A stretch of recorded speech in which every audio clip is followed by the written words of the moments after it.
សួស្តីទាំងអស់គ្នាស្វាគមន៍មកកាន់វីដេអូពាក់ព័ន្ធនឹងចំណេះដឹងថ្មីមួយថ្ងៃនេះខ្ញុំមានជាចំណេះដឹងខ្លីមួយដើម្បីបង្ហាញដល់អ្នកទាំងអស់គ្នាគឺជាមុខងារ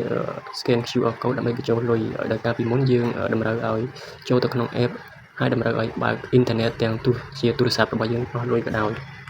ចំពោះការបញ្ចូលលុយតាម app នោះវិញការ scan QR ចូលលុយនោះវិញគឺវាអាចពេលដែលយើងបើកអ៊ីនធឺណិតអញ្ចឹងពេលដែលយើង scan ទៅគឺវាពេលដែលវាចូលអញ្ចឹងវាអាចនឹងបង្កជាការកាត់លុយដើម្បីមិនថ្មីលុយហ្នឹងមិនគ្រប់សម្រាប់ឲ្យដូរក្នុងគម្រោងរបស់យើងអញ្ចឹងដោយសារតែបើយើងបិទអ៊ីនធឺណិតអត់ទាន់ទូរស័ព្ទបងប្អូនខ្លះគាត់ឲ្យមាន app មានការជូនដំណឹងមកអញ្ចឹងវាលោតហើយវាស៊ីអ៊ីនធឺណិតដើម្បីវាធ្វើឲ្យកាត់លុយនៅក្នុងគណនីរបស់យើងហើយថ្ងៃនេះខ្ញុំចង់បង្ហាញដល់អ្នកគ្នាដោយយើងមិនបាច់ប្រើ app នោះទេហើយយើងអាចឲ្យ scan ដើម្បីបញ្ចូលលុយដោយមិនបាច់បើកអ៊ីនធឺណិតទេព្រោះវិធីធ្វើនោះគឺវាធ្វើបានពីរទី1នោះគឺដោយសារនេះខ្ញុំប្រើពពួក Tecno Pro Wi-Fi ទូរស័ព្ទខ្ញុំហើយដោយសារទូរស័ព្ទខ្ញុំវាអត់មានទូរស័ព្ទពីរសម្រាប់ថតឲ្យអ្នកបង្ហាញដល់អ្នកទាំងគ្នាអញ្ចឹងមានតែថតវីដេអូក្នុង home screen នឹងតែម្ដងហើយក្នុងទូរស័ព្ទ Tecno Pro Wi-Fi របស់ខ្ញុំនេះគឺមានឲ្យខាងលើរបស់ជូនដំណឹងរបស់វានោះគឺមានឲ្យកន្លែងឲ្យមុខងារ QR ឥឡូវយើងចូលទៅទាំងគ្នាបាននេះគឺយើងអូសមកបានជូនដំណឹងមកនេះគឺកន្លែងនេះគឺដាក់ថាកម្មវិធី scan QR ហើយបើយើងអត់ទាន់បានបើកឲ្យវាមកនៅខាងលើនេះទេយើងអាចឲ្យធ្វើការ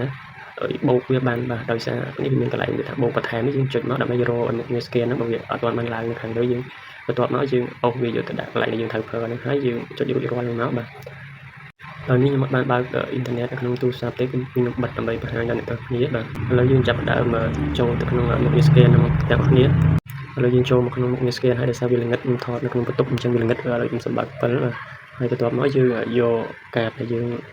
ត្រូវបញ្ចូលហ្នឹងគឺយើងកោសហើយយក QR វាមកតម្រង់ដើម្បីឲ្យវាស្គាល់បាទនេះពេលដែលវាស្គាល់ហើយគឺវាលោតឲ្យមកកន្លែងខហ្នឹងដើម្បីឲ្យយើងមានជាប់ Telecode អីស្រេចហើយយើងគ្រាន់តែចុចបញ្ជូនទៅយើងអាចបញ្ចូលលុយហ្នឹងកើតហើយបាទគឺវាងាយស្រួលអញ្ចឹងហើយឥឡូវយើងចូលទៅមើលក្នុងមុខងារមួយទៀតដែលវានៅក្នុងកាមេរ៉ាបាទអ្នកទាំងគ្នាអាចចូលមកក្នុងកាមេរ៉ារបស់អ្នកទាំងគ្នាមកបាទពេលដែលដល់កន្លែងចំណុចកាមេរ៉ានេះអ្នកនរគ្នាអាចកន្លែងឃើញនៅខាងស្ដាំដៃគេបំផុតហ្នឹងបាទនេះគឺកន្លែងនេះគឺជាសញ្ញារបស់ Google Lens ហើយគឺជាកាមេរ៉ាជាមុខងារកាមេរ៉ាសម្រាប់ research ឬក៏បកប្រែយើងចុចពីលើវាហ្នឹងមកបាទប្រទេសវាចូលមកដល់កន្លែងនេះយើងវាល្ងិតអញ្ចឹងឥឡូវយើងធ្វើការបើកភ្លើងផ្លាស់វាសិនដើម្បីកុំឲ្យវាល្ងិតបាទបន្ទាប់ពីបើកហើយយើង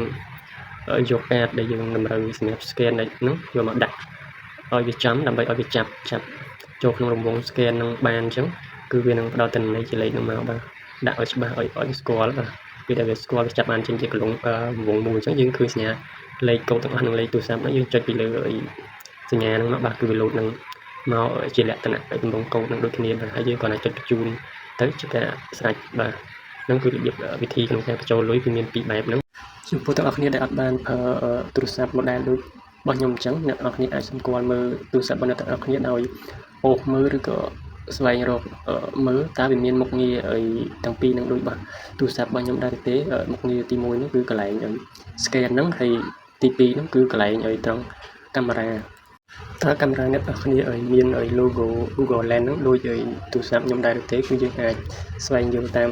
មុខងារពីរហ្នឹងដែលមាននៅក្នុងទូរស័ព្ទរបស់អ្នកទាំងអស់គ្នាបាទហើយវីដេអូហ្នឹងមានតែប៉ុណ្្នឹងទេអរគុណទាំងអស់គ្នាដែលបានទស្សនាវីដេអូខ្លីនេះបាទ